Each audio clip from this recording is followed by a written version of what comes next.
আসসালামু আলাইকুম।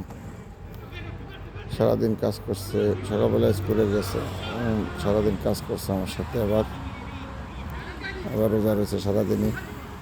আজকে প্রথম রোজা। আশা করি প্র্যাকটিস করতেছে। রাত্রে 9:30 পর্যন্ত প্র্যাকটিস করবে। আজকে ডবল প্র্যাকটিস। আবার 7টার সময় নামাই দিয়ে গেছি। এখন রাত বাজে 9টার কাছাকাছি আমি আসছি নেওয়ার জন্য। অ্যাকচুয়ালি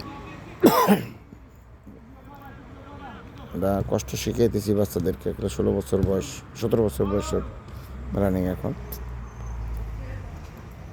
সো শিখাইতেছি ওদেরকে কষ্ট কীভাবে করতে হয়। একসময় আমরা অনেক কষ্ট করছি, এখনও কষ্ট করি।